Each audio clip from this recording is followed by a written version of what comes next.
Hello, my crafty friends. If you're watching the replay, this is the beginning of playing with this kit. Thursday on my live stream, I showed it and talked about it a little bit, read some of the information from it, but we didn't do anything with it. And so I'm hoping to be able to do it, actually do some on it today. So that would be good. I don't know how long I'm going to stay on, so I don't know how much I'll get done. I managed to mess up my back. I don't even know what I did. It was like I didn't do anything. It just started hurting yesterday. It is better today than it was yesterday, so I'm going to go ahead and stream for a little while, but I don't know how long that will last.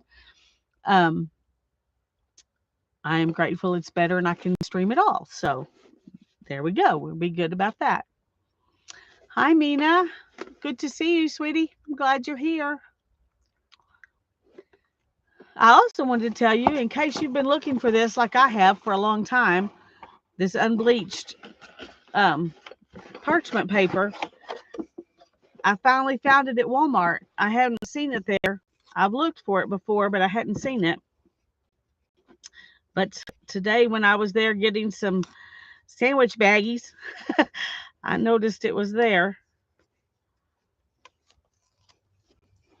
So I think that's cool. I finally got some. I've been watching other people using it and wishing I had some. Oh, I'm glad, Mina. Of course, it's only Monday. Hi, Janet. Good to see you. I'm so glad you're here. Whew. Um, I guess we can go ahead and get this out. Talk about maybe I ought to wait a little bit, let a few more people come in before I get started. So tell me about your day. Have y'all had a good day? I hope.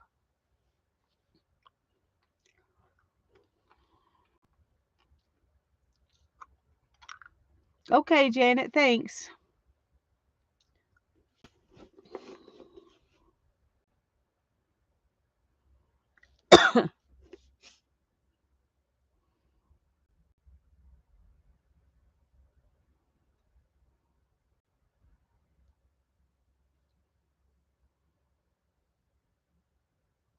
Hi, Barbara. Good to see you. I'm glad you're here.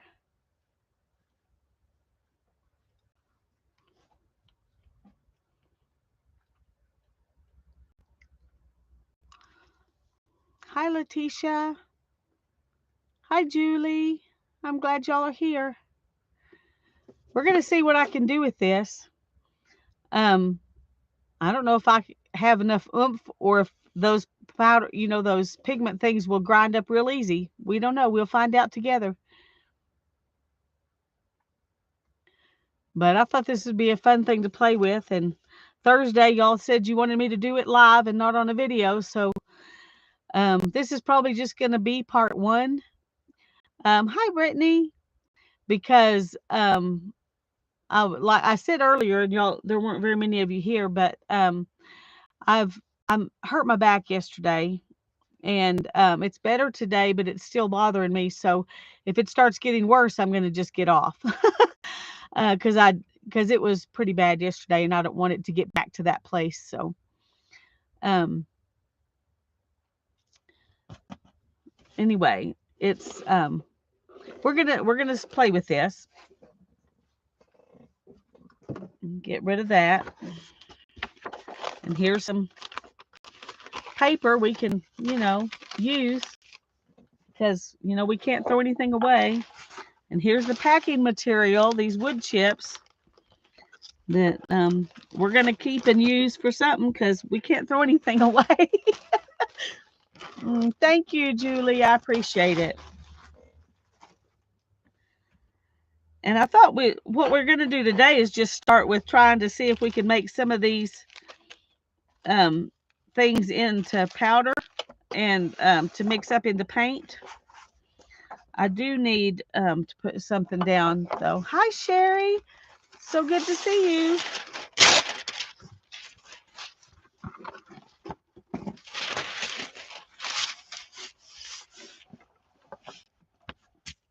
I have a couple of these little things that I thought I could put the powders in. Um, I need to see if I know I have more. I need to see if I can find a couple more. I don't know if we'll get to all 4 of them or not, but I need to have something I can put them in if we do get to all 4 of them. That's not one. Oh, here they are. Oh, nope. Nope.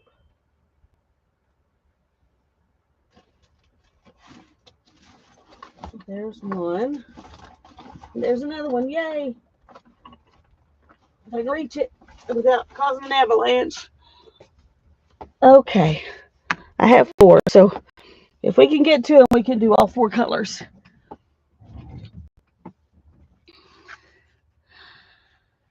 Whew. Brittany says, I'm working on dinner while I wait. I found a recipe for cowboy stew and really wanted to try it. Well, that sounds good. Barbara's going to be crocheting on a scarf.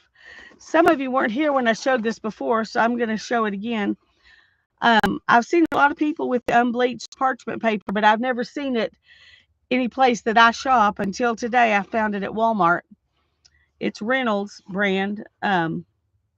Anyway, I just thought I'd let you know.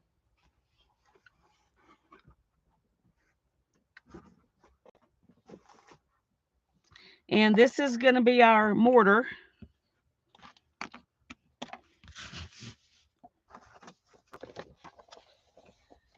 Okay, let's read, because some of you may not have been here when we read about it earlier. Target sells it. Okay, well, I haven't looked at Target. I have to admit that. Okay, it says, let's see if there's say anything about pigments anywhere else.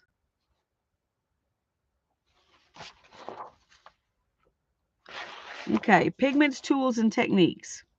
The natural pigments used by the cave painters were primarily made from soft colored mineral stones, charcoal, and clay. Their favorite pigments were yellow ochre, red ochre, charcoal, manganese, which is a black, white clay or lime mud, which are both white, and then iron oxide, which is red. They were sometimes used as lumps, sharpened like crayons for drawing, but they primarily used paints which were made by grinding the pigment lumps and adding liquids such as milk, egg, water, or animal blood to produce either a paste-like paint or a thinner wash. So that's what it says about pigments. Julie loves the iron oxide red. Yeah, this is clay. They didn't have any iron oxide in here. They have this kind of clay and this kind of clay. And they have some white. They don't tell you what these are. They just have these colors. And then they have the charcoal. So we'll play with those. This is our pedestal. However you say that. That looks like a good side to use there. It's got a nice place to put your thumb. So it's almost like it was made for this purpose. That's really interesting. I wonder if whoever did this, formed it to do that, or if they just happened to pick a rock that fit nicely in my hand. Hi, Andrea. It's good to see you. Okay. So place a small lump of charcoal, clay, or pigment stone in the center of the palette or mortar. That's this 6x6 tablet. Crush the pigment with the rounded stone using a pressing, crushing movement. Then grind the pigment into a fine powder using a circular motion. The consistency of talcum powder is what you're looking for. The finer, the better. So, okay. I meant to try to look and get some of the, my rusty stuff. I have some in a jar, but I couldn't find it. And yesterday when I thought about it again, my back was hurting too bad to even look. So I didn't look for it. We're just going to do these. No, they're saying in here that one of the things they mix these pigments with would be animal blood. We are not going to mix any kind of blood with our pigments. Um, just just letting that everybody relax about that to begin with. So, hi Elvis's big sweetie.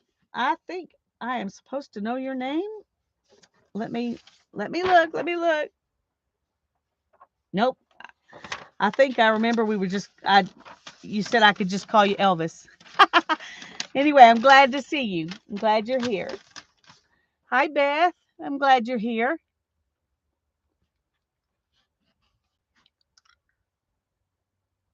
Clay from Kobar would have been a nice red. Yeah. This is clay like you see around here quite a bit, just this red clay, kind of terracotta looking, maybe a little redder than terracotta, but um, I thought it might be good to start with the lightest one and work towards the darkest one, just in case to see, because it'd be easier to mix them that way if a little bit of it stays on here. Um, I also thought it would be fun to take a piece and just see if we can draw with it.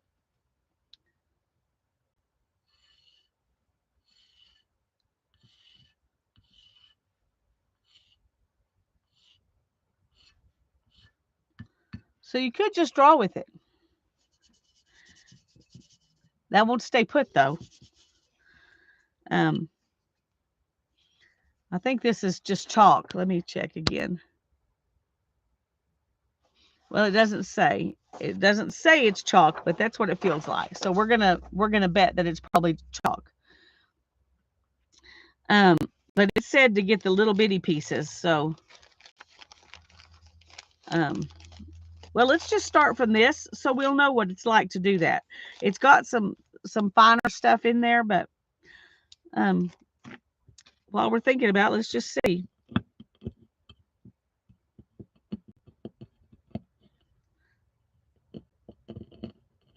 So I'm just kind of crushing it right now.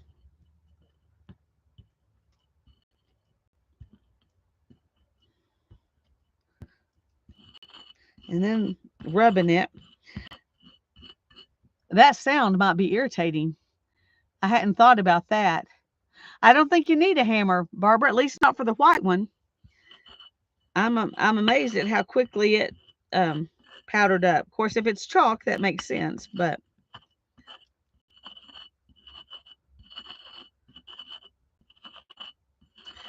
and then you just grind it in, kind of like you're doing. Well, I've watched people make watercolor. Of course, they've usually already put pigment in. I mean, water or gum arabic or something in with it, some kind of binder in with it at this point. But when they're doing this, it's not irritating to you? Okay. If it bothers anybody else, we can go on and do something else instead, but it's not bothering Julie.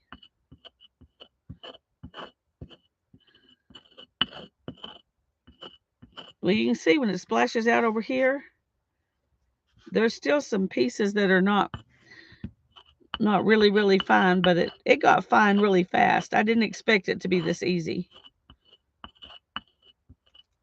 But it really does splash over. You really need a bigger thing than this.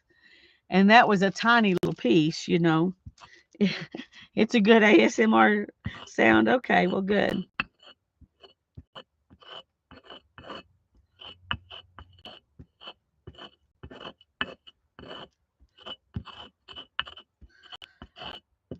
You'll notice how much of it's getting kind of embedded in there and won't even move around.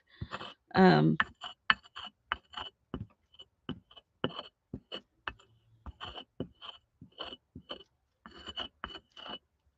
I think this is actually pretty fine. So let's see how much we can get off of here.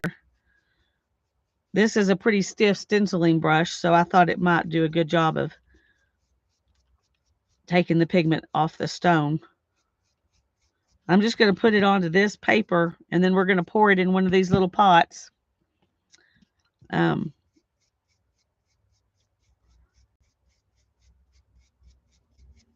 It doesn't come out of those little divots very good, but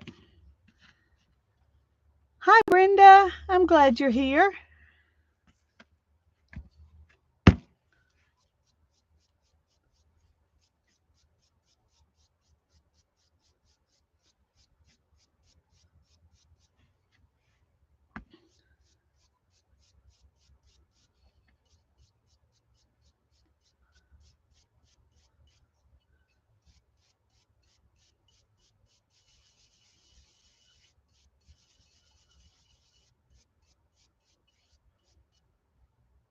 Okay.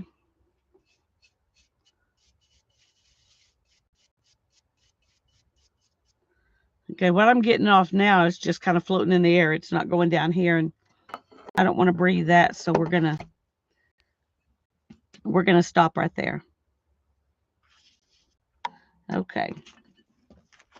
And I'm just gonna pour this into this little cup.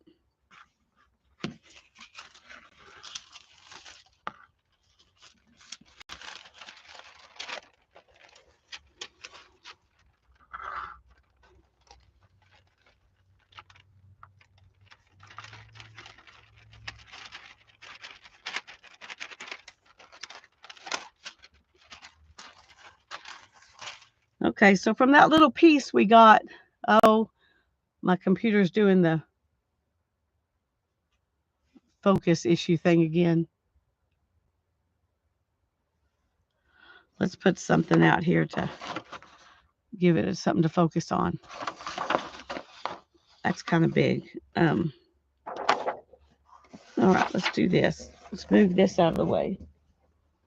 Don't really know where to put it, but we'll set it right there and hope it doesn't fall. And then we'll just set this right over here to keep it focused. Yeah, it's quite a bit from one little piece. Shows how compacted it was. So, do we want to do a little more white, or do we want to go on to another color and see how it works? What are y'all talking about? Ghastly pictures.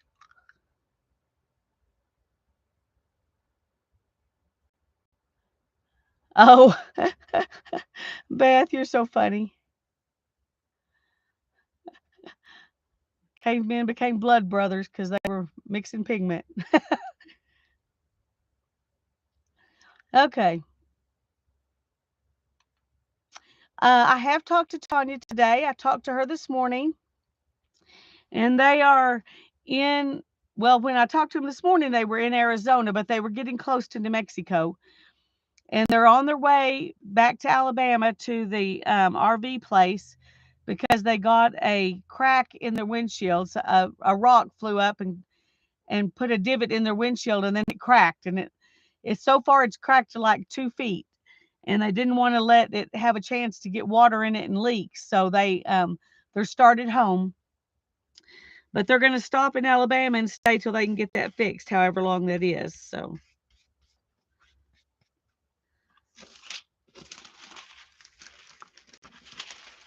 Anyway, they're okay. It wasn't like a big accident or anything. It was just a pebble. But when she said they had to go home because of their windshield, I was worried something bad had happened. I'm trying to paint prehistoric. I got this kit, Ancient Graffiti Kit, Prehistoric Cave Painting Kit at the thrift store. So we're going to see what we can do. Okay, I think I'm going to do a little more white because that was real easy, and we can get more pigment that way, and then we'll go on to another color and see if, how easy or difficult that is. Let's put these little pieces out here, and we'll do that much, and then we'll call white enough. Yes, me too.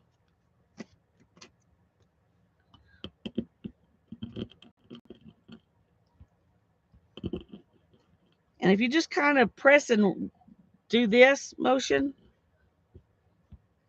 it does a pretty good job of getting it started.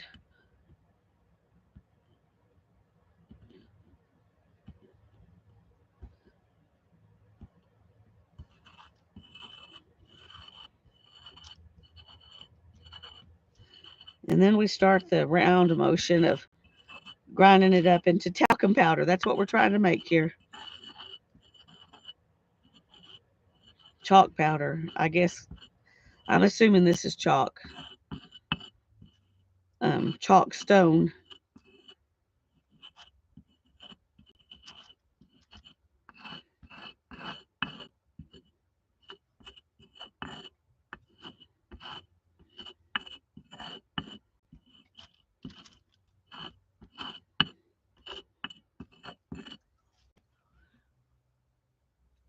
Okay, well, go enjoy your company, Teresa. Thanks for popping in. I appreciate it. Oh, okay. Thank you, Barbara. No, I did not see that comment, but I will do it right now so I don't forget. Welcome, Deborah.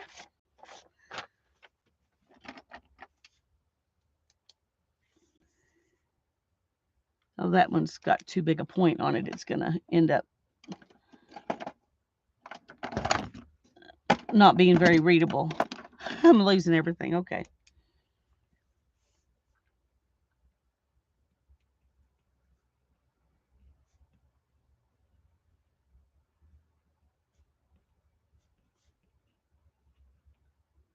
Okay. Thank you. Thank you, Barbara.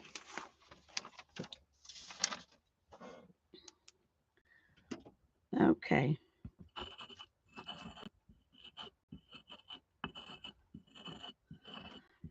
Well, I tell you, after how bad my back hurt yesterday, and I didn't even know what I did to hurt it, I was doubly grateful and feeling very blessed when I finally got the word today that retirement insurance company is going to pay out.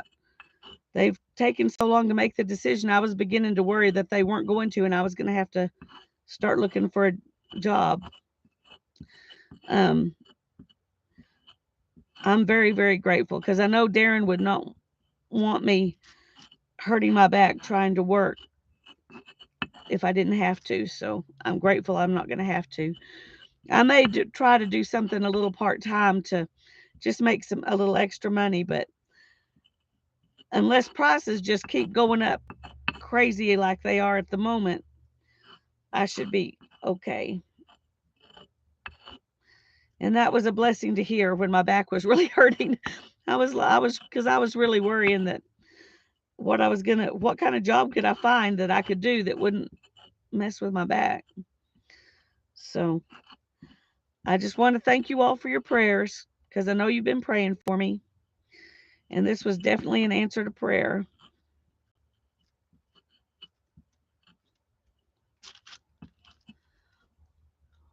Yes, it is a relief. It sure is. Well, my channel is monetized. It just doesn't make much money. Like, I don't know, $15 a month or something like that. Which, when I'm only using it, needing it for craft supplies, it was fine. But if I was needing a real income, that wouldn't be enough. I do plan to make some journals and things to sell, so I can make some extra money because I would like to take Hannah and go on a trip or two and have a little extra, where I don't feel like that I'm completely strapped to my budget, my very frugal budget. But right at this moment, I don't even care about that. I'm just so happy that I can pay the bills without finding a job, and I didn't realize how much that was worrying Hannah until today. She almost cried. She was so happy because she was fretting about it. So I was really glad um, that they finally decided they were going to do what they were supposed to do.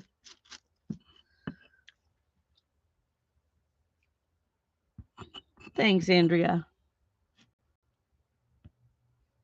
Yes, prices are very high. They sure are. But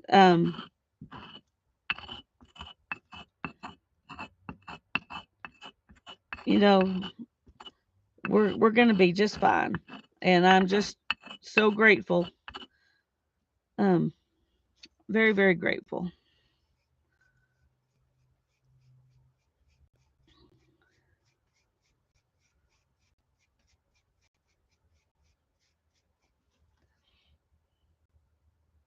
Yes, it is, Barbara. I agree. I agree. The problem with this one was that this policy had been set up just a year and a half ago. And if it's before 2 years, they can review things and try to come up with a loophole that they can get out of it. And that's what they were doing. But they finally came to the conclusion, the appropriate conclusion, that they needed to pay. So I'm very grateful.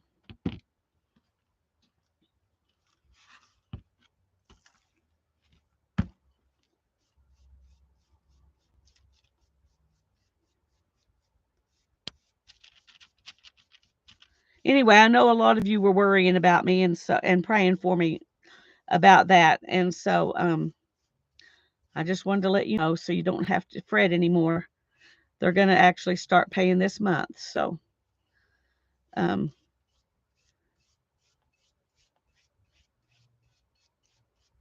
thanks to the generosity of many family and friends, I've been, you know, perfectly fine up to this point. And so um, I'm grateful for that too.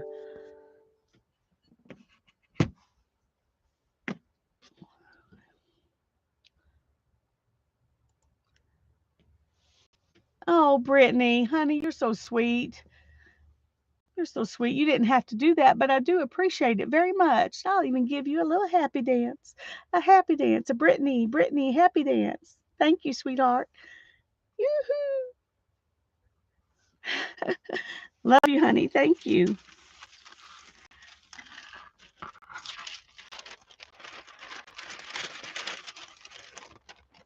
Oh no, don't overshoot it.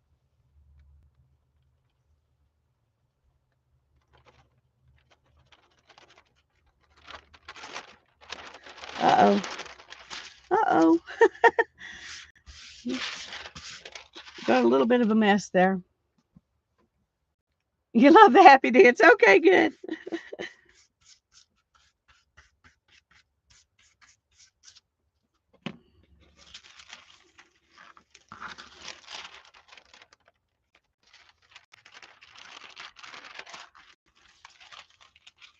Okay, that's a pretty good amount of white, so I'm happy with that.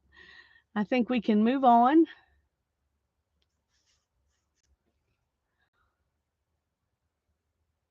Go hang some washing on the line. Okay, Julie, that's great.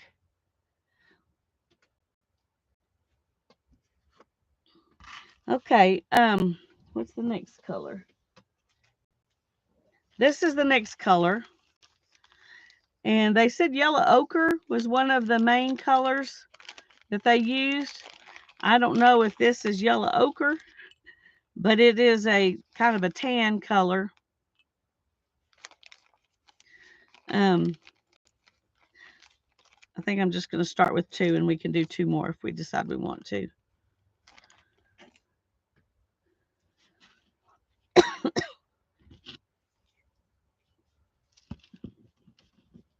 Oh, see, this one's breaking up too. So if you find the right kind of stuff,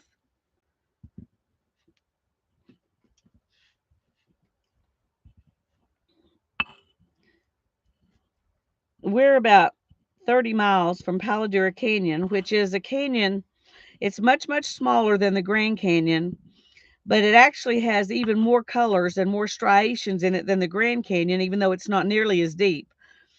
But it's a beautiful little canyon. But that red and this color I see out there all the time. Um, and there's some white. There's a lot of colors out there. You may have to break me off a little piece of something and bring that in and try it sometime. Hannah wants to go out there soon and before it gets too hot and do some drawing. But we want to let some wildflowers bloom first. So if we don't get any rain, there may be no wildflowers to draw. But anyway, that's something we may do on a Saturday or Sunday because we can just drive down there and spend the day and drive back. We're going to try to do some little mini trips like that that are just spend a day doing something fun on Saturdays sometimes, maybe once a month or something. So it doesn't feel like life is just all surviving, if you know what I mean. Try to um, bring in some fun memories of the two of us being together, doing things together.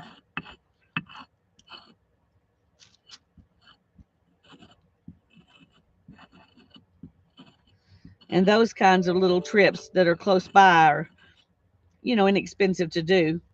Just basically gas and take your lunch. So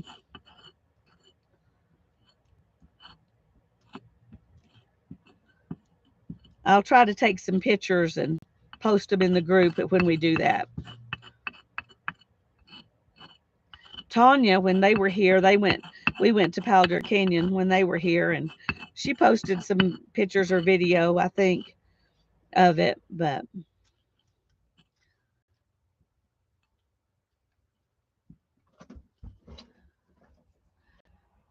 hey, I'm going to mute for just a second.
Sorry, she pulled a muscle in her side yesterday too. We just had a pull a muscle day, I guess, yesterday, and she needed me to rub it and was asking what to do because the ice was making it worse and not better. So I told her to try a heating pad. I have one of those heating pads with the tourmaline rocks in it in my recliner, so she's going to go sit there and see if that will help.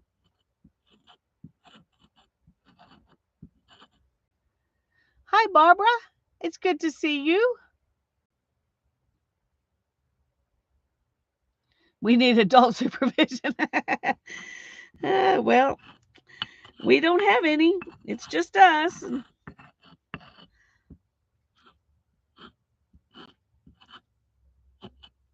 that's kind of weird. Um, it's weird, and it's there are things you don't think about when you have men around, strong, tall men around to do things for you. And when Ethan was getting ready to leave, I was thinking about all the things that he does because he's tall, and strong, but all the things that Darren did because he was tall and strong. And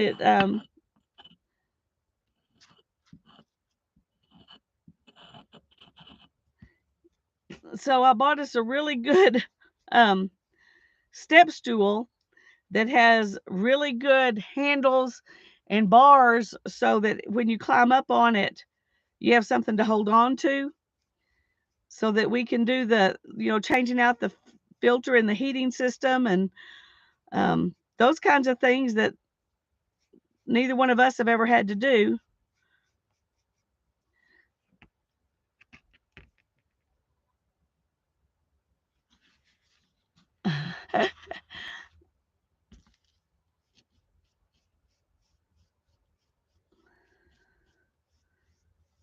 That's true, Elvis. I sometimes forget too. And it's not a hard thing to do, but you just get in and get involved in what you're doing.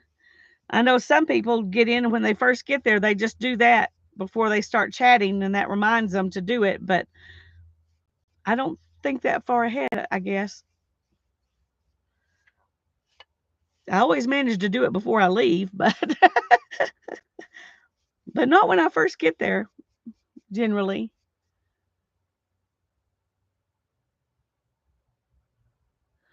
Look up geographic markings and writing for ideas for part of your designs. Okay. Hi, Kathleen. It's so good to see you. I'm glad you're here.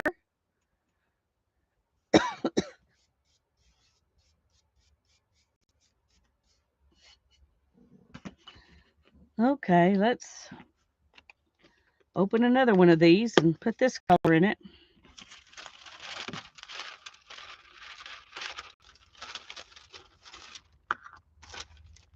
When we finish with this, I may have to do, I've got a make your own watercolor kit that I bought a long time ago at Tuesday morning and then never did. Maybe we'll need to do that next because I'll have some practice at grinding stuff.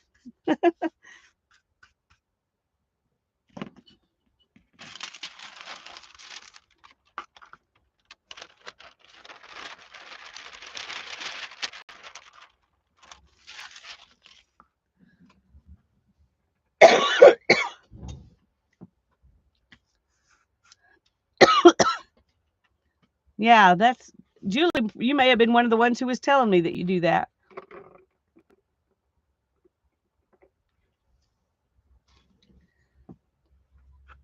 Ancient writings. Okay.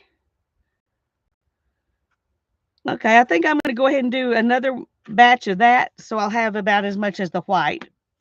I've got a little more than half as much.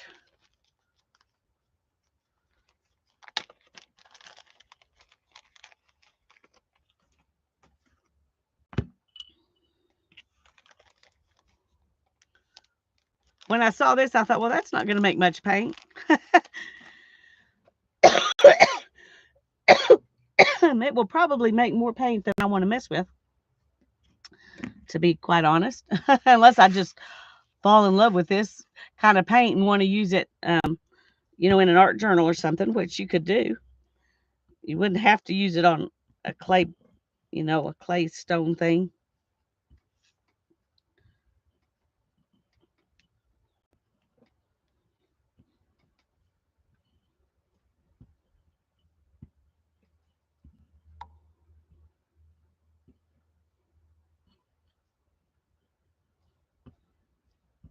I'm just kind of using a crushing motion first and then a rubbing motion.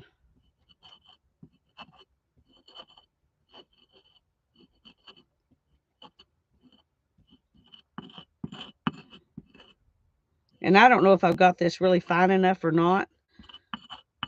I may do it again um, before I actually add the stuff to it.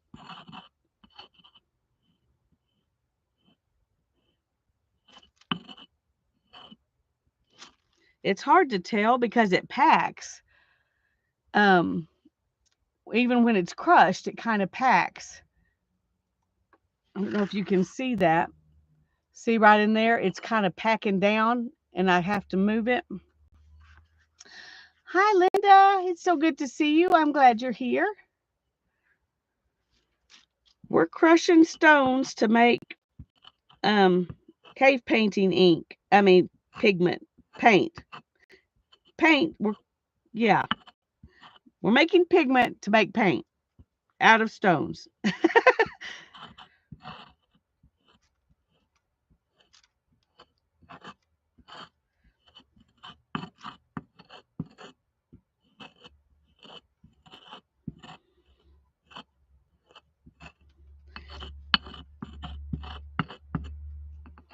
As easy as this is crushing up, it makes me wonder if they really just dug this out of the ground, or if they took some and crushed it and then laid it, put it in something flat and and let it dry out and then broke it up to put in these packages, because they're all the same thickness of pieces.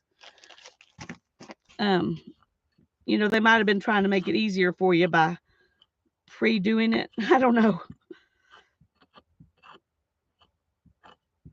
It's definitely easier than I thought it was going to be.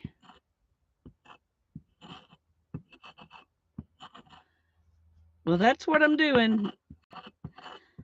I haven't ever done it before, but I looked at I've got some really old bricks out there, and the ones that were right by the house, I looked at, and the pieces, they were really chunky stuff. They weren't smooth enough to use them. They talked about in here using, you know, chips off of old bricks. I didn't check the ones that came off of when our chimney fell. I don't know if y'all remember when we had that horrible wind and it brought our chimney down. Those bricks are still stacked beside the house over on the drive. Well, they're not on the driveway, but they're beside the driveway, between the driveway and the house. And I haven't looked at those bricks yet to see if those might work. But they might.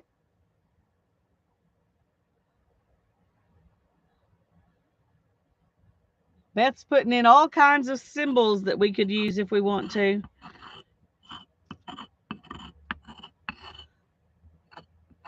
I'm a long way from there, Beth.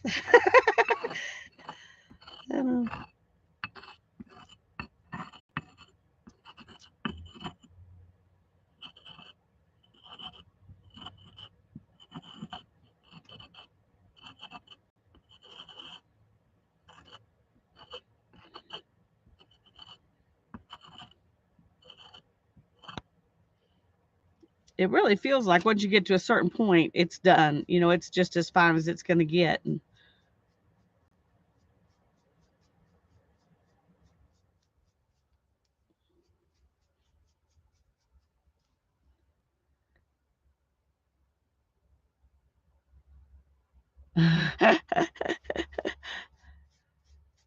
No, YouTube doesn't like that.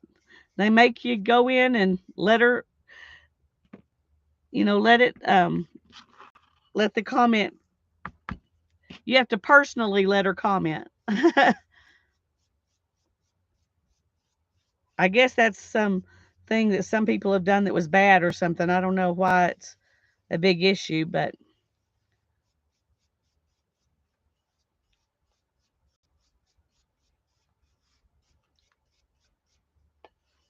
I definitely made the right choice, I think, to go from light to dark, because I'm not able to get this completely off the stone.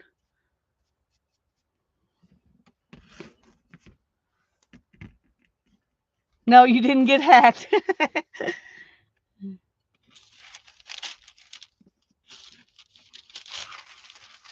She's trying to help me figure out what to write on my stone, on my cave. Okay, come on.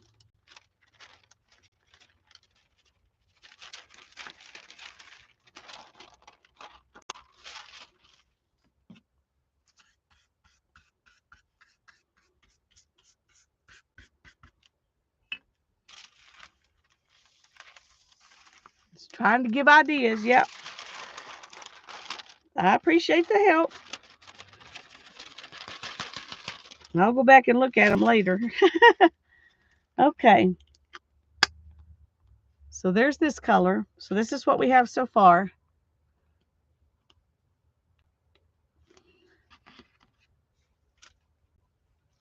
Yes, Beth is very creative. She is. She always has good ideas. Okay, I'm going to put these two back over here because I'm going to say we're done with those.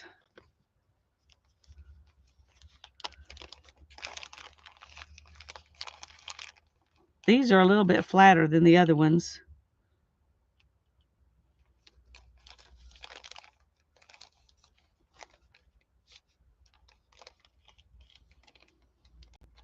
What kind of paper do you ladies use in your bullet journals?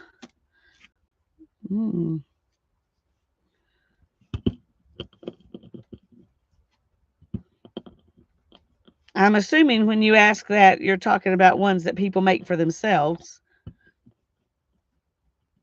Or do you mean the ones with the dots or the lines or the squares? Not 100% sure which way your question's going.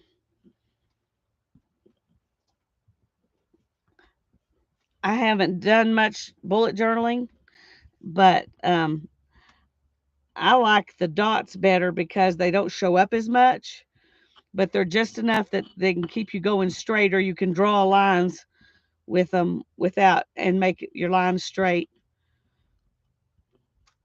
without them actually distracting from the page. That's my thought on it, even though I don't do it. I tried it once. It felt like a burden.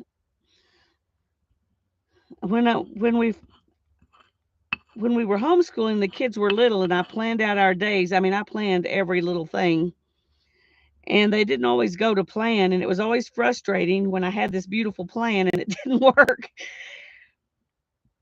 And so I would have to go back and adjust and move things to the next day and all that kind of stuff.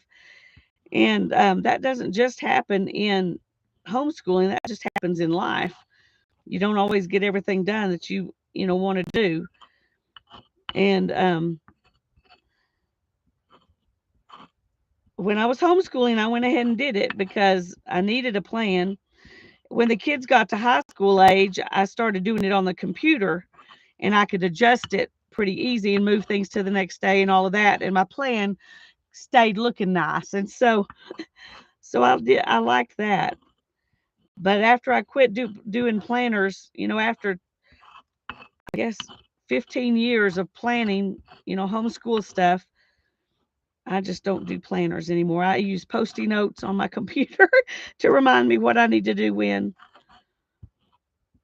I don't keep track of how much water I drink or how many steps I take because that stresses me out. And in the last few months, I have learned that all that stuff's really not as vital as I had once thought it was. I don't mean exercising and drinking water are not vital. I don't mean that. I mean keeping track of all that stuff. But that's me.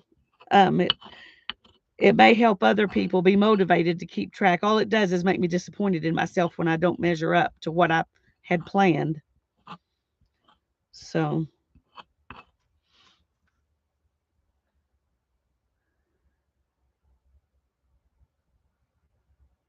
I'm going to come back here and read what everybody's saying to her about the journals.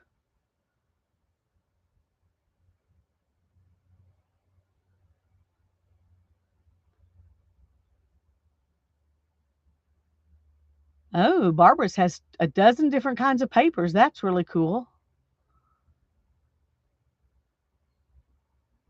Ha, that's fun. That's fun, Barbara.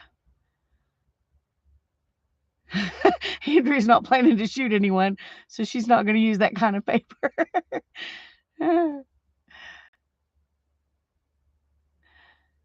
Barbara Clark says the closest I got to bullet journaling was the incarnation when I sold and taught time management goal setting program. It was fun till I realized I didn't really care if people got organized. Yeah, yeah. That's something you kind of got to only worry about for yourself. Let everybody else worry about it for themselves. But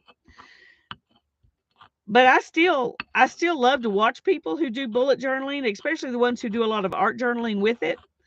I really love to watch them do it. It just my personality, it didn't work for me because it was just always more like a burden than a blessing.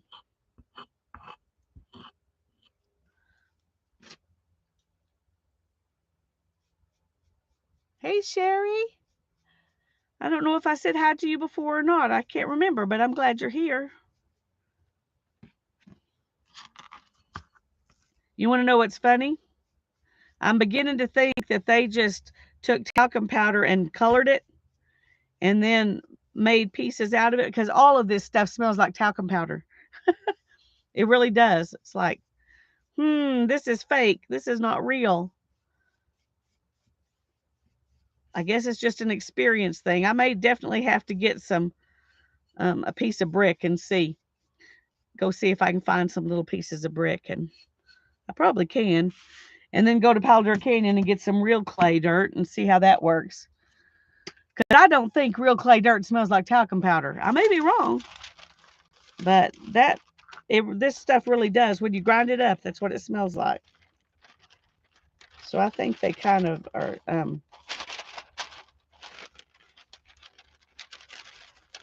I think they're kind of cheating us.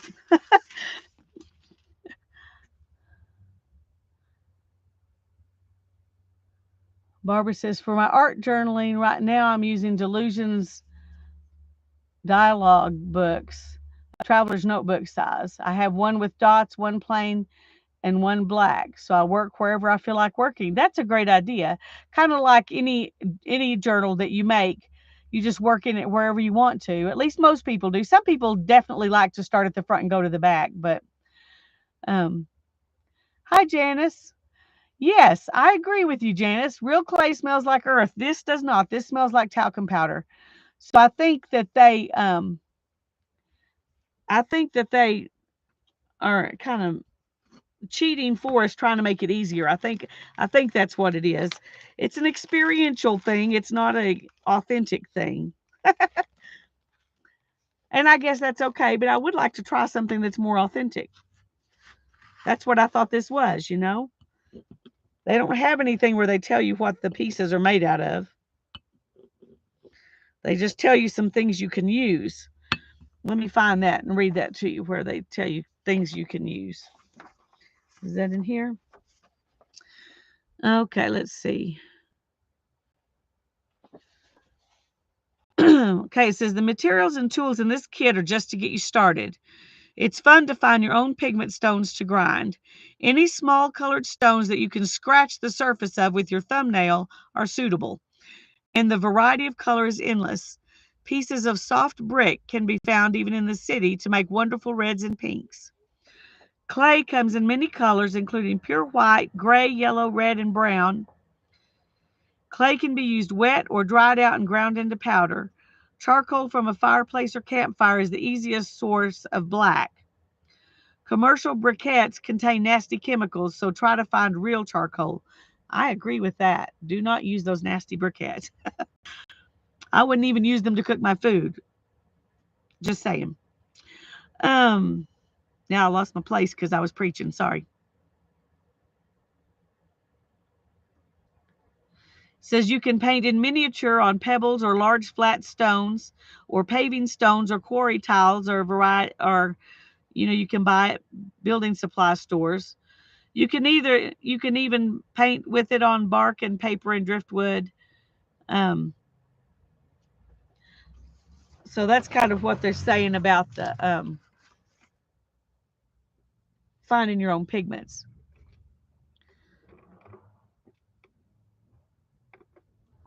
A rock hunting expedition. There you go.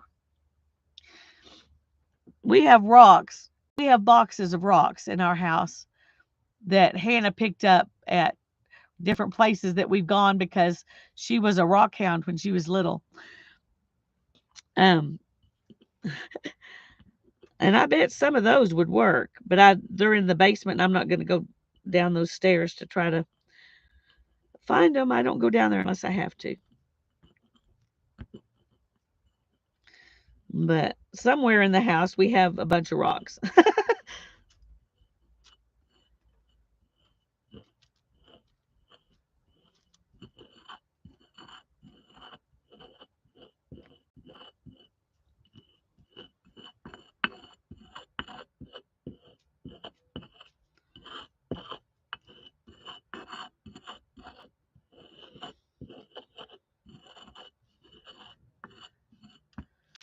And roots and red bugs.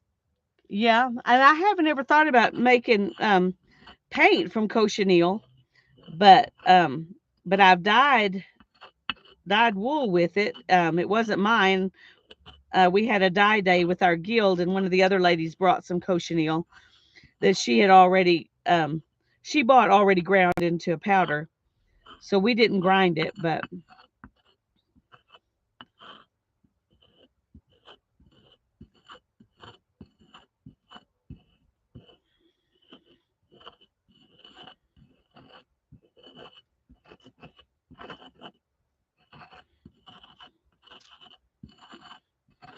Now the charcoal is going to probably make a really big mess when I get there. Hi, Melissa. I'm glad you're here.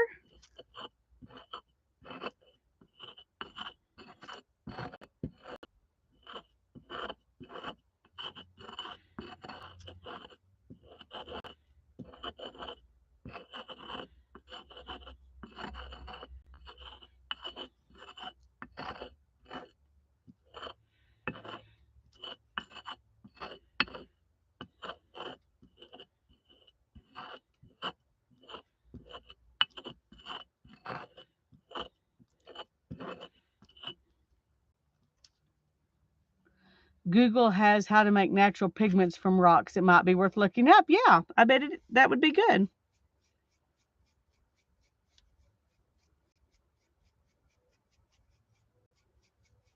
I can't believe how much this smells like powder. Oh dear. That makes me a little sad because I thought I was getting the real stuff here, and I'm not.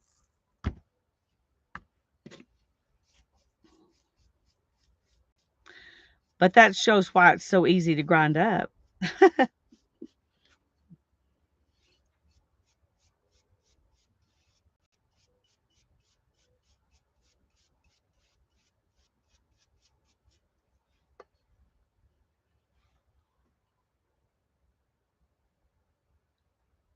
Oh, yay, Andrea. That's great. That's one of the nice things about live streams and chats that you can ask anything, and there's going to be somebody there who at least one person, and usually a bunch, who have good ideas.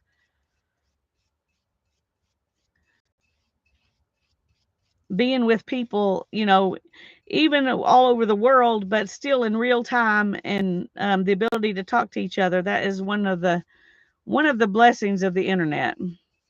There are a lot of ways I think it has been not necessarily a good thing, but in that area, it has been a good thing.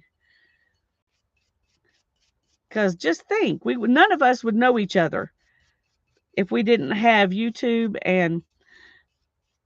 um, and live chat. So it's really cool. I should think you folks near the desert would have better colored rocks, but I've forgotten all the geology I learned. Yeah, we definitely have colored rocks here. We have now, where I actually live, it's mostly just brown and black dirt. Um, it's not red, but in the canyon, just 30 miles away, and even less far away than that, you can definitely find all different colors.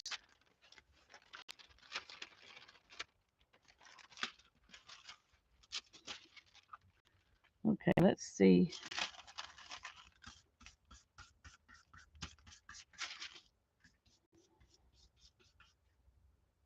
Okay, a little bit more. And then we will see if we want to mess with the black or not. See how big a mess that's going to be. I think it's probably going to be pretty messy, but okay, there it is.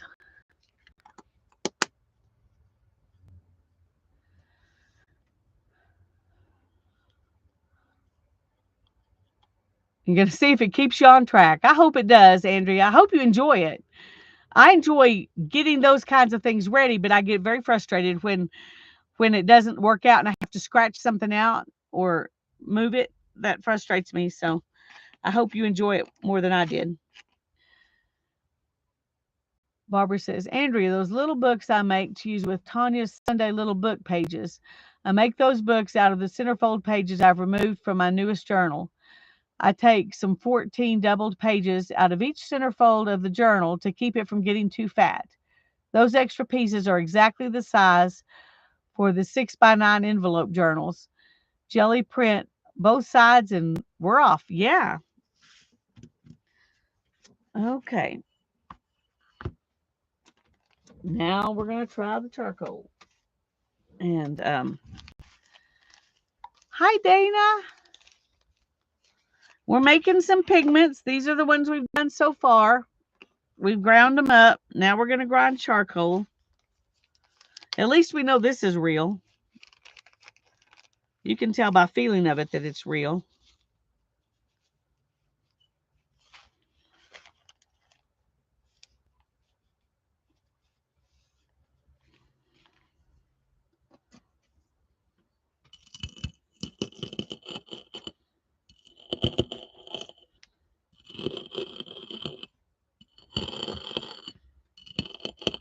Can you hear the difference in the sound? And this one's not grinding as good either because it's not pre-done. They didn't cheat with the charcoal.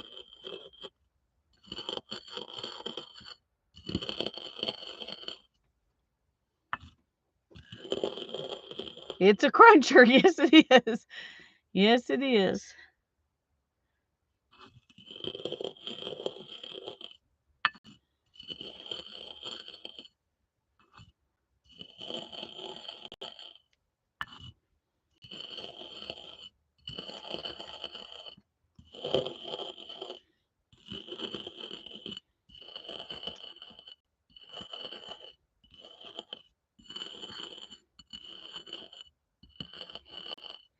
Hannah has been doing a new thing.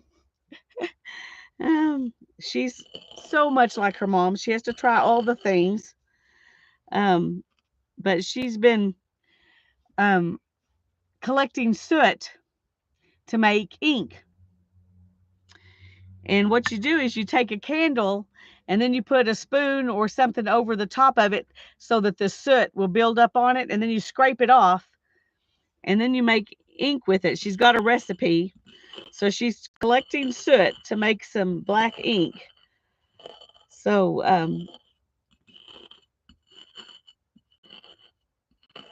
when we get ready to make the ink, maybe she can do that on a video and show you. But the collecting the soot's easier than I thought it would be, because you can really just scrape it off your spoon.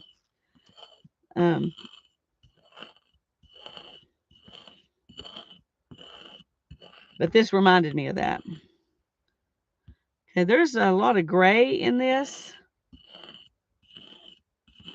so this is not going to be pure black. Of course, by the time if you get it ground really fine and you add some kind of liquid to it, it might be darker than you think. She should find someone with a fireplace. Yeah. But all she needs is a half a teaspoon of soot, and you can make like a cup of the paste from this half teaspoon of soot if she read the recipe right. So if it really makes, and then you water down the paste to make your ink. So you anyway, you use honey, and I think it's gum arabic. I'm not sure what the other part is. Honey and something else to make your paste. But I know she said it took a cup of honey and a half a teaspoon of soot, and then a teaspoon or two of something else. And I think it was gum arabic, but I'm not positive.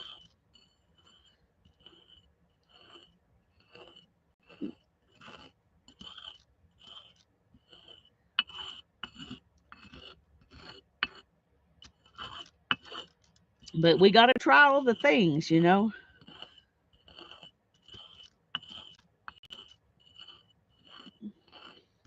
And there's so many things to try. A cup of honey, that's what she said. I'm like, that is a lot of paste to get from a half a teaspoon of soot. I keep thinking maybe she read the recipe wrong, but she's a smart girl and she doesn't usually read things wrong. So, I don't know. Well, we're getting there. And it's not as messy as I thought it was going to be. You have a double-sided fireplace. Cool. Which rooms is it in, Beth? I always thought it would be fun to have one of those that was in your bedroom in the master bathroom. So you could sit in the tub and watch the fire, or sit in the bedroom and watch the fire. Oh, yes. The ants would love that.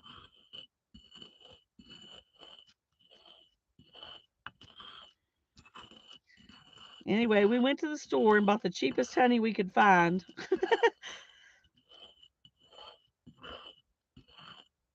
Because we don't we don't keep it around, so well we have some, but it's like crystallized because we never use it.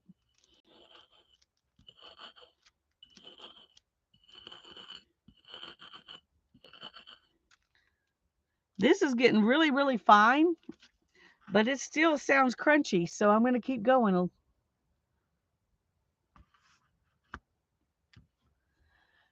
Our ants go for sugar, but oddly never go after honey. Oh, well, that's good. So maybe she's safe. Living room and dining room. Oh, that would be nice too.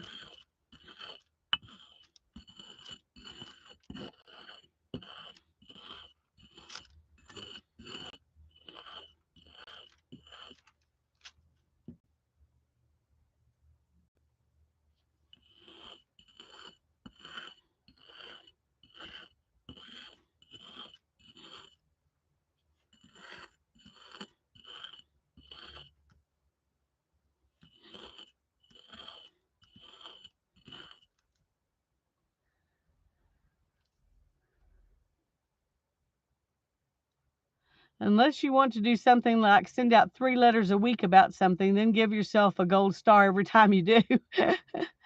Oh. Beth says, we've only used it once when we first moved down here. The fire wasn't in the middle, and all the smoke came out in the dining room side and smoked the house up. Oh, my goodness.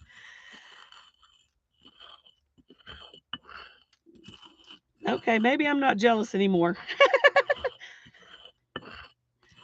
In the house that we're living in, when my grandparents moved in here, there was a fireplace that when the house was original, it was a gas fireplace. It still had the gas spigot, but it had been unattached for a long time. And the lady who lived there before my grandparents had just stuck a vase of flowers in the fireplace. And we painted it, and that's what my grandmother did, was stick a big vase of flowers or something, depending on the season, in the fireplace. But when Darren and I moved in here, we didn't like that fireplace, especially since we couldn't really use it. So we covered it up with a bookshelf. So the top of the bookshelf is really deep, but the bookshelf is like 12 inches deep. But the top of the bookshelf is like 2 feet deep. So that's where our TV sits.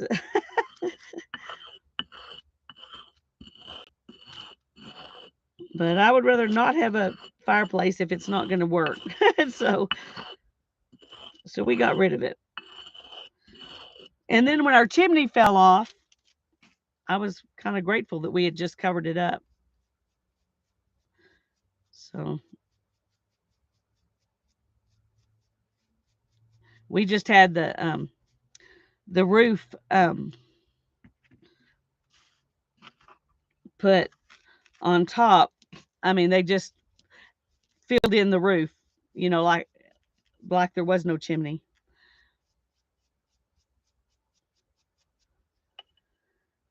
Except there's kind of a divot there now because evidently they didn't use the right kind of boarding or something under their shingles.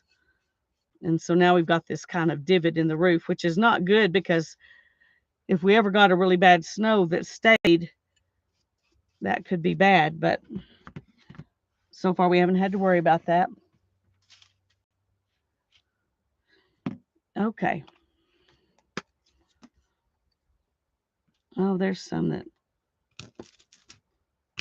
didn't get ground up. Okay.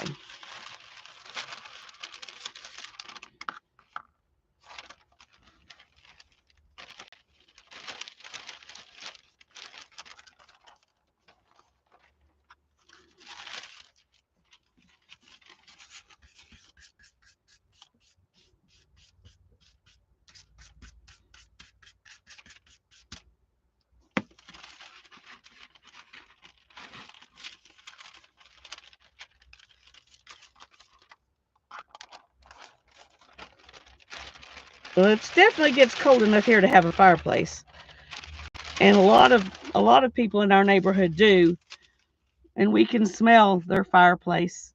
And I get a little jealous when I smell it because they all burn real wood. You can smell it, you can tell. Um, but we don't. Your fireplace is for a little fire. Yeah.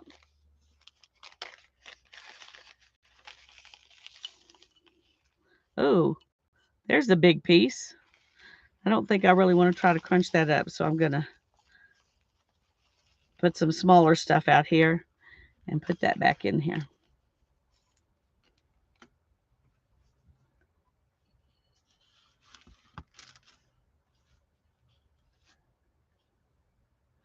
In our local newspaper a few weeks ago, there was a story about a woman who was having her fireplace redone, and behind it they found all kinds of documents. Was it stuff that they were hiding or stuff that they were using for insulation? Did they say? Because I know in old houses, a lot of times you'll find newspapers in the walls that people put in there for insulation. Our house has plaster walls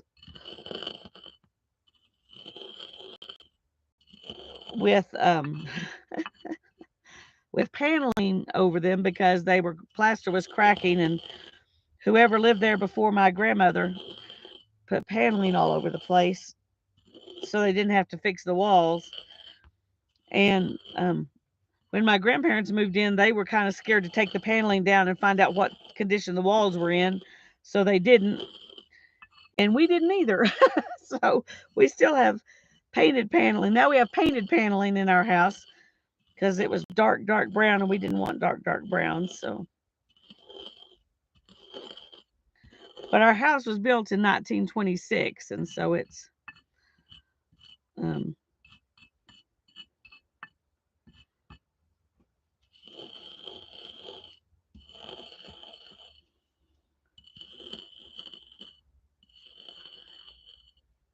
yeah, Janice. It was items that had belonged to the previous owners. That's really interesting, Barbara. I know my great uncle was talking about, he was telling me once that when he first moved out, he moved into a little house that was really kind of just like a shed. Anyway, he said you could see between the boards. And in the winter, the snow blew right in between the boards. But it's what he could afford. When he was, I guess that's when he was going to college. I can't remember, but he ended up being the superintendent of a little town, the schools in a little town, and lived a much more comfortable life after college. But when he first moved out, he moved into a shed, basically.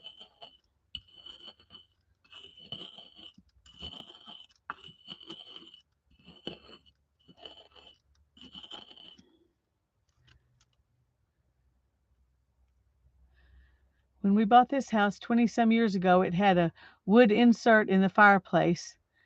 We were getting too old for carrying and cutting wood, so we got a gas insert. Now we flip a switch. Yay, Barbara.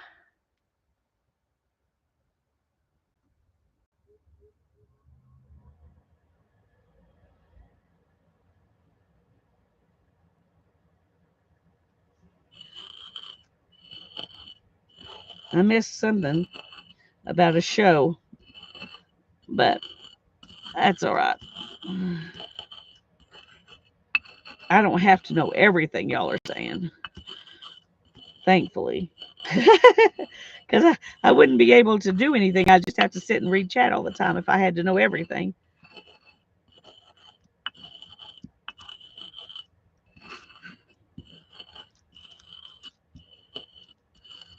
I'm not doing as much of this because that's where it ends up getting splattered everywhere. It probably works better, but I'm tending to just grind in one place rather than. Yeah, this does work a little faster, but I don't make as much dust doing it the way I'm doing it. So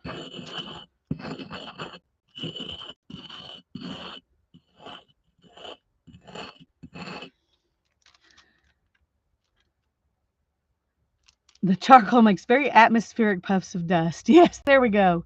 Atmosphere. You didn't know you were going to come get charcoal atmosphere, did you? Oh, I love Monk. In fact, we have, I think we have the whole series on DVD.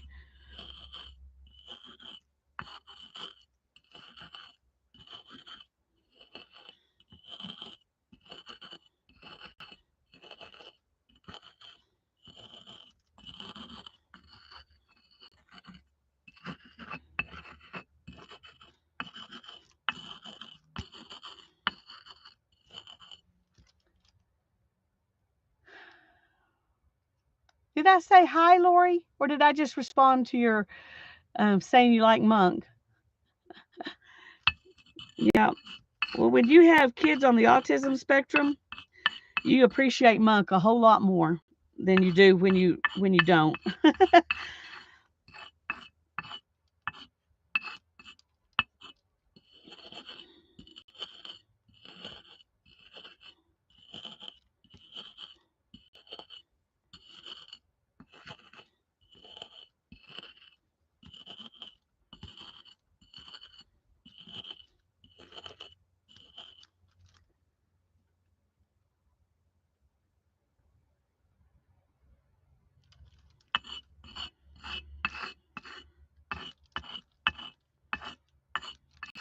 Monk is a detective, but he has a lot of OCD issues. But I would say he's on the autism spectrum. They don't say that in the show, but he is, and he notices everything. Everything. Um, if you have anyone with sensory issues, you recognize that in Monk. Everything invades his mind, but he also remembers everything. And anyway, I think it's a really good show. But like I said, I can see some bits of my children in it, so they have incredible memories. But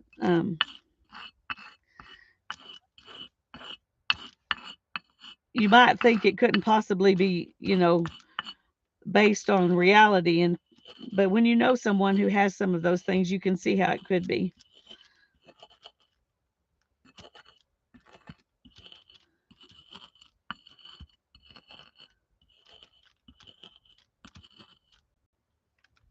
Yeah. Well, and the yeah, we deal with some of that too, but we definitely have sensory issues and incredible memories and making connections in their brain. They can make connections that I would never see, you know? I remember Hannah as a tiny little girl, we would talk about this Bible story and she would connect it to something else that we had talked about in another Bible story last year. And I was just amazed. And I'm still amazed at how much Ethan and Hannah can both keep in their memory. It's incredible. But the sensory issues and the OCD and the ADHD, all that stuff it's all in there in varying amounts for each one.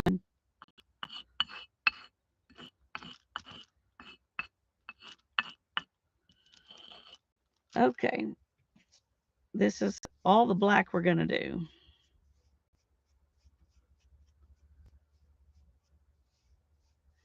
Yes, Dana, exactly. Exactly. And I know when we were homeschooling, I encouraged that. We would go to the library and get every single book they had, and we would get books on interlibrary loan, and if we couldn't find them that way, then we would buy them so they could learn everything about whatever it was they were interested in. at the moment. And that's the way I didn't start learning that way until I got out of, through with school. And then I started, when I wanted to learn something, I'd go get every book I could find on it. And so I did that with the kids, but it was incredible how much they would remember from all those books. Incredible.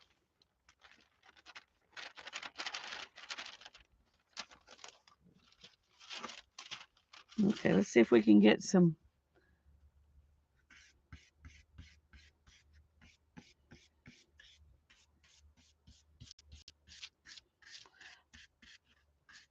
I'm trying to remember what it was we were watching, but it was something about dinosaurs. And I remember Ethan getting upset and wanting to turn it off.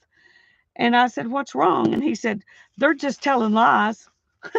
He said, "I know about that dinosaur, and what they're telling you is about this other dinosaur." And he named it. And he went and got his books and he showed me. He was like, "See, they're just telling lies." I was like, "Well, how do you know that the stuff that's in your book is the right answer and their stuff is wrong?" Oh, that didn't go over well.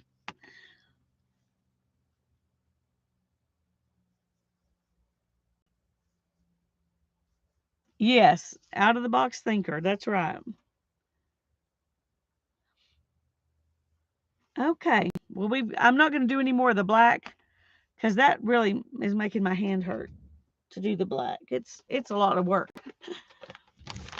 Um,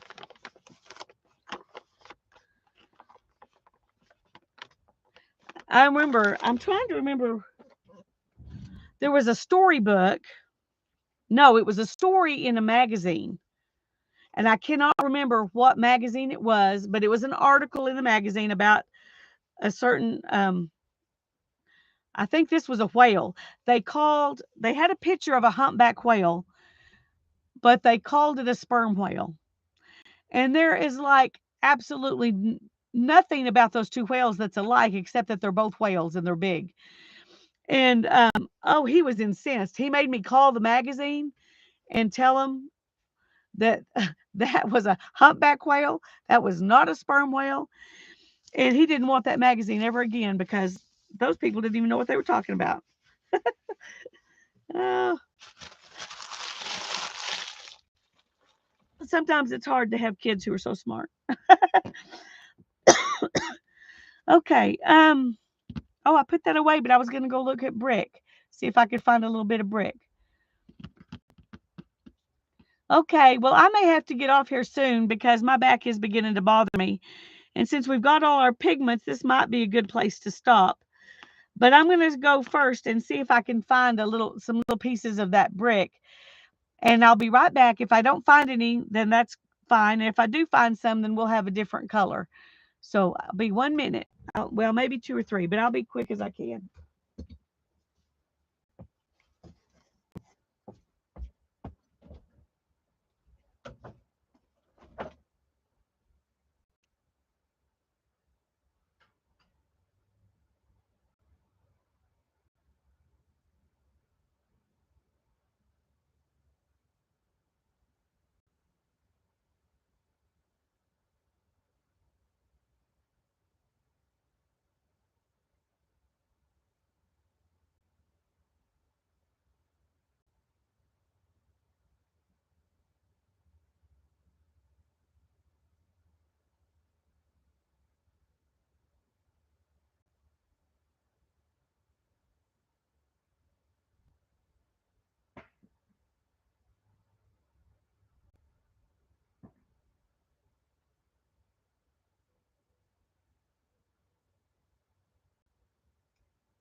Okay, well, I went and got one of the old bricks that our fireplace was built with, and you can see it's got too much sandy stuff in it.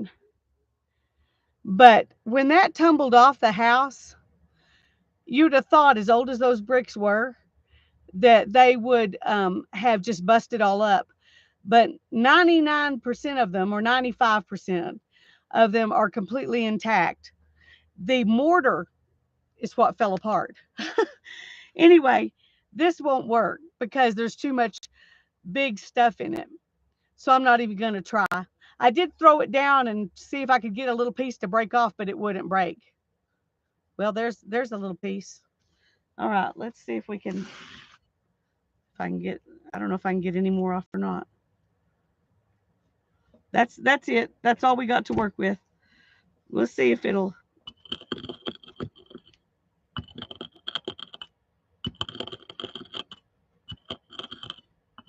But this isn't one of those soft clay bricks that they talk about in the in the paper.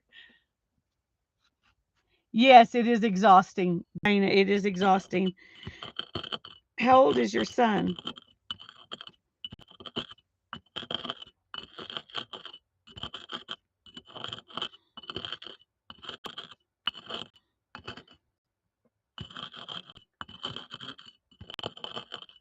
Yeah, that's the noise you heard. I just threw it down to see if it would break, and it didn't really. Well, you can grind it up,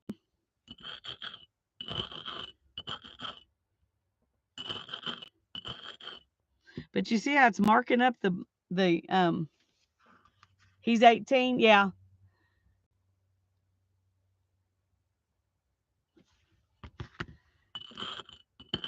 Well, and it takes a long time, doesn't it, to tell everything he knows about a subject because he knows so much. That's the thing. It takes forever to get all the information out.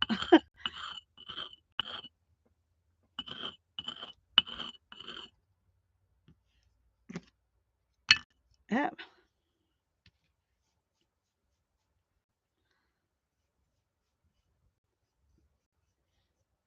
Okay. Well, I'm going to grind on this a little bit more, and then maybe we'll mix up something with this one to start with. I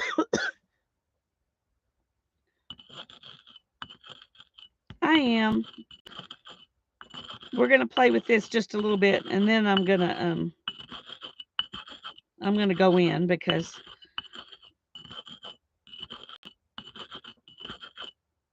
I am still. Well, that might be interesting if we could break some off to actually work with. Let me find that paper. We'll just see if we can mix some kind of paint um, on this.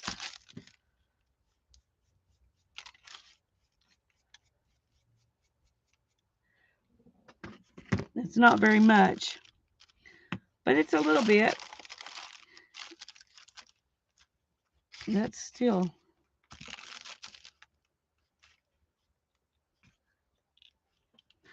Goodbye, Andrea. Thanks for coming.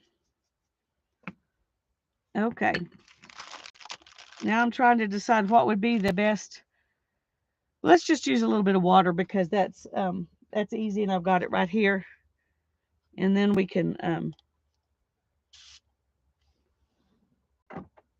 see what happens with water. I don't want to mix it with that because I won't be able to. It'll all get in the brush. Let me find a um, palette knife. Let's see what we can do with this brick.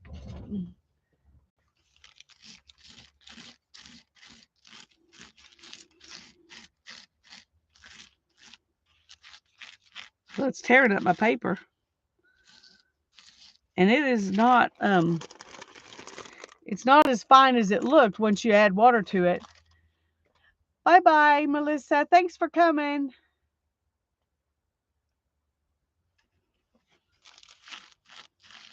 Yeah, I don't think it ever goes away.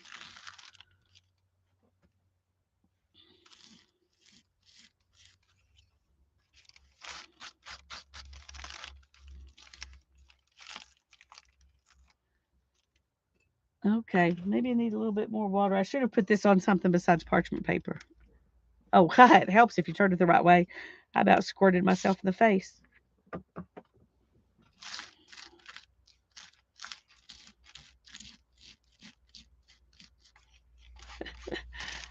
Well, I don't think water should be our preferred method here, but since we're just playing, let's see what we can do. Yeah, see, this didn't it didn't get powdery enough to do anything. I mean, fine enough. Okay, so we won't be using my brick.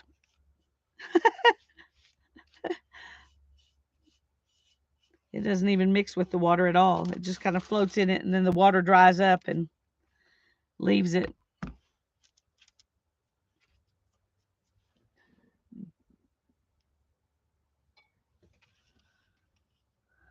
So, good night, Barbara.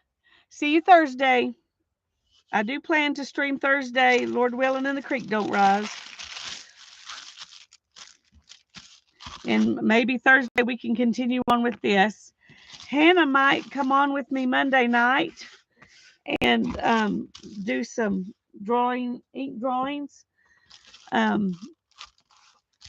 We'll see. Next Monday night, hopefully she'll come on with me and we'll do some ink drawings. But I told her I would ink some if she would draw me some flowers, and then I'll put ink on them. So I'll be cheating. It'll be her art I'm inking. Because I want to do something pretty and not what I can do. Drawing is not my forte. Anyway, so, and unless something comes up and she can't do it, that's what we're going to do next Monday night. If it doesn't work out next Monday night, then we'll try to do it another Monday night soon. But, okay. Well, Thursday, we will try some of these out mixed with some kind of oil and what was the other options? Let me look.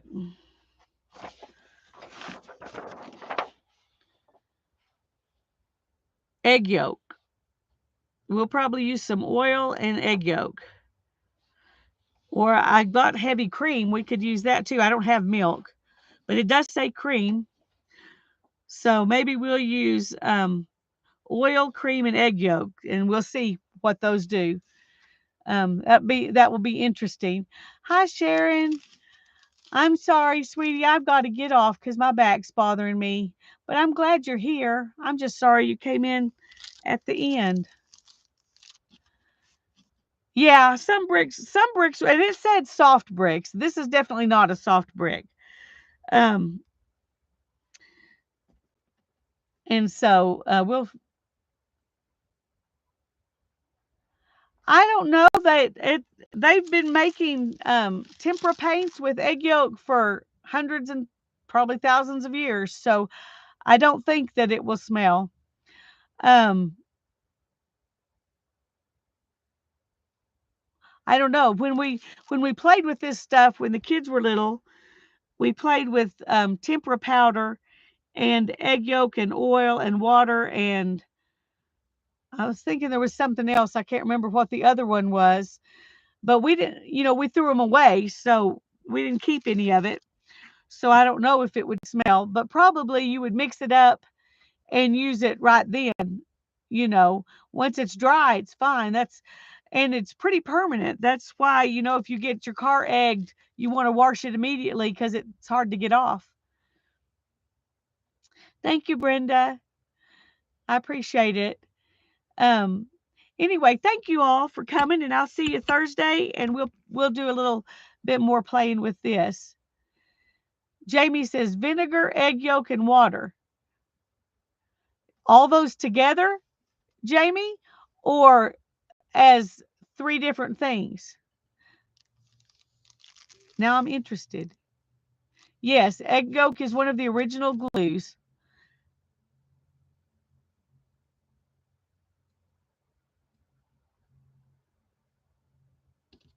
I remember my grandmother talking about a piece of pottery that her mom fixed with egg yolk.